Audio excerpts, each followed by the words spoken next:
In this video, you're going to learn how to use the if function on its own in Excel, and also how to use if in combination with the and function and the or function.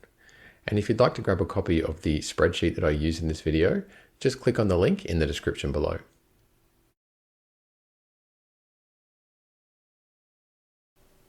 We're going to start off with the if function in Excel. And what we're going to do is evaluate some test scores and return whether these students have passed or failed their test based on whether their pass mark was greater than 50.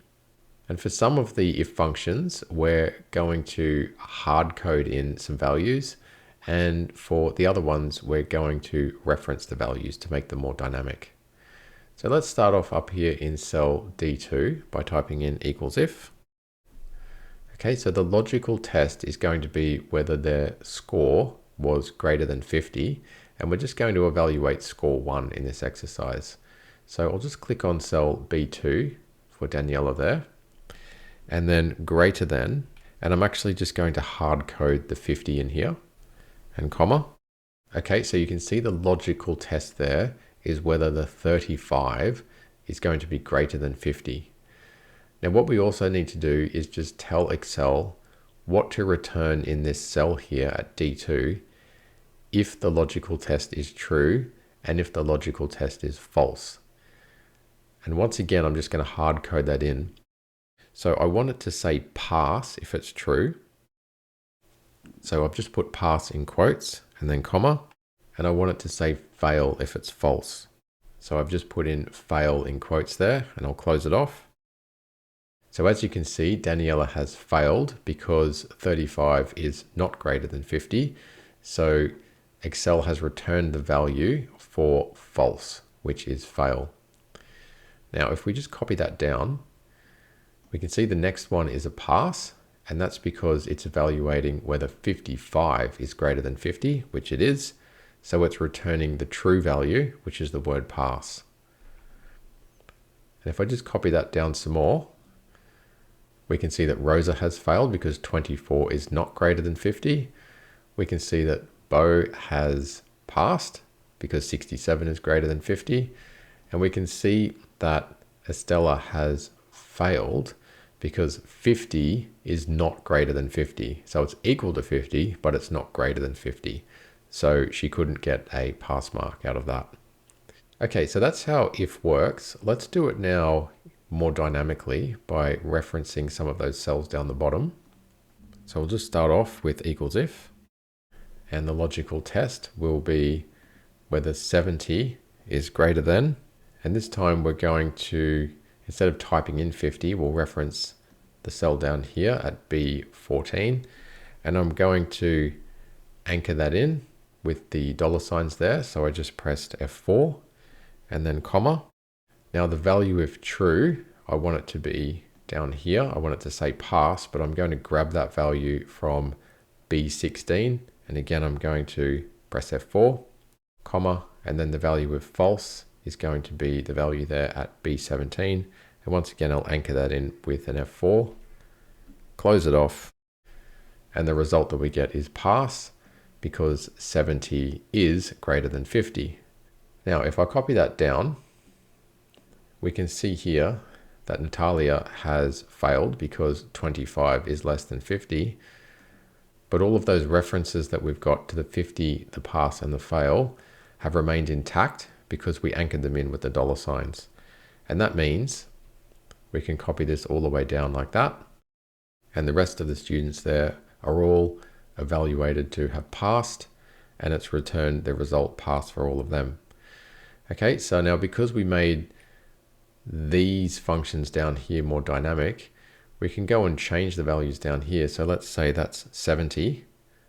Okay, so now the pass mark is 70, and you can see that Jameson has actually failed, whereas before he had passed, and also Ronan. And if we wanted to say pass, if they've passed, and then maybe not passed, if they've failed, we can type not passed into cell B17, and that's the result that's been returned up there, because these are the functions that are more dynamic instead of having the values hard coded into them.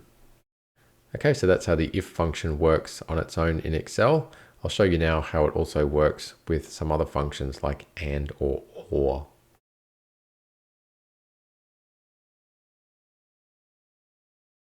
This time we're going to get a little trickier, and we're going to use and with the if function, and we're going to evaluate whether students have passed or failed based on the results of 2 test scores. So in order to pass, they need to get more than 50 on score 1 and more than 50 on score 2. And if they don't, then they fail. And once again, I'm going to start off by just hard coding some things into the function first, and then we'll have a look at how to make it more dynamic with some references. Okay, let's start up here with Daniela. Okay, so I've got equals if in there. So the logical test is going to be based on 2 scores, and to use and, we need to type that in first, and then open the brackets, and then put our first logical test in.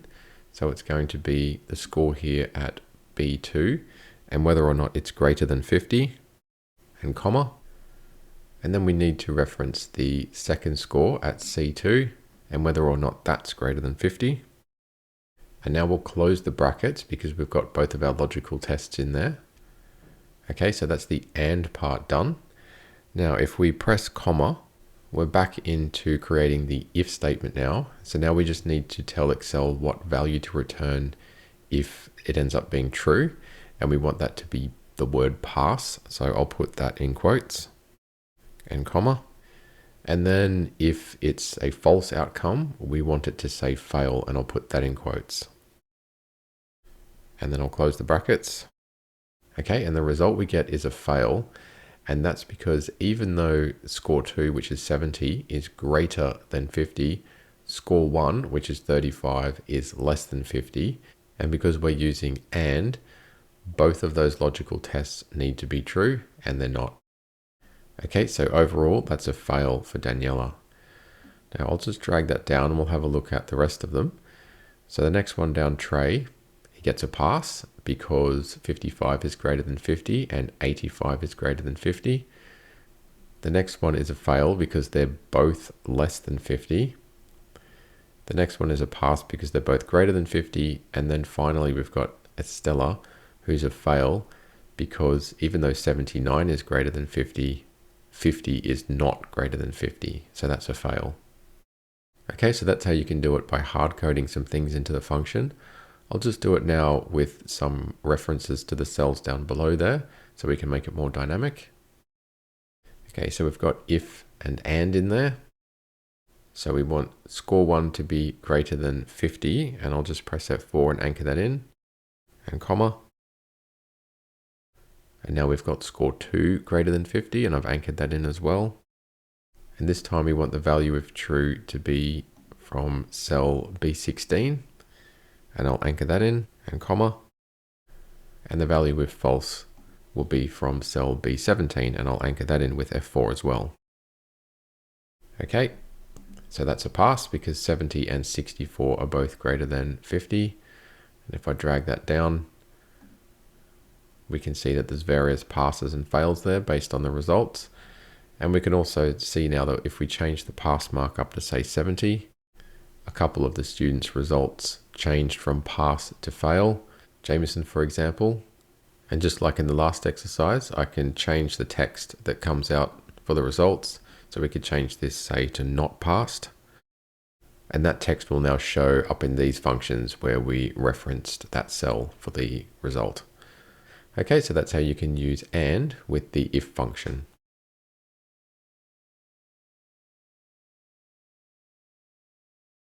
Okay, this time we're going to use or with if, and we're going to evaluate the 2 test scores again. And the students are going to be awarded a pass if they get over 50 on either score 1 or score 2. So they don't have to get over 50 on both because we're using or with if this time.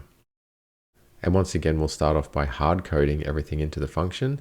And then we'll make it more dynamic by using cell references down to the values down here. All right, we'll start off with Daniela again. So I've got equals if, and this time I'll do or and open the brackets. So the first logical test is going to be whether the score here at B2 is greater than 50, and comma. And the second logical test is going to be whether the score here at C2 is greater than 50. Okay, so that's our two logical tests there. So I can close the brackets, and that's the OR part of the function complete. Now I'll press comma, and we'll finish off the if part of the function. So the value if true, if both of those are true, is going to be pass. So I'll put that in quotes and then comma. And then the value if false is going to be fail. Okay, so I've got that in quotes and I've closed the brackets. And there we can see that Daniela has been awarded a pass overall, because even though score 35 is less than 50, so that first logical test fails, the second logical test passes because 70 is greater than 50.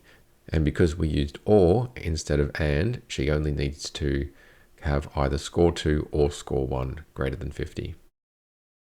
So we'll drag that down and we can see everybody passes except for Rosa, because both of her scores are less than 50.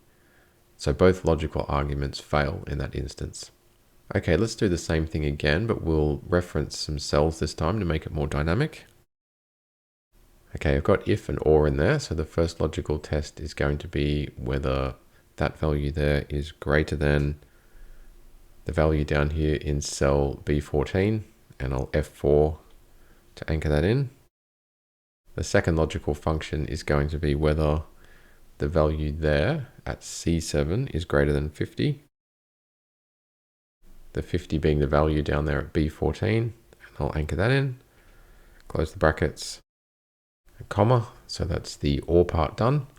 So back to finishing off the if statement. Now we just need the value if true, which is going to be the value down here at B16, and I'll anchor that in, comma, and the value if false is going to be the value down here at B17, anchor that in with an F4, close the brackets, and we're done. Okay, so Jameson gets a pass. Both of his scores are actually more than 50, so that's an easy one. I'll drag that down. So everybody passes except for Natalia, because both of her scores are less than 50. Okay, so let's just change the pass mark now to 70. And we can see that Jameson has now gone from a pass to a fail, because both of his scores are no longer greater than 70, as we can see there. And once again, I'll just show you that you can change the pass or fail text down here. And the new text appears up here in the functions that reference those cells, so the dynamic functions. Okay, so that's how you can use OR with if.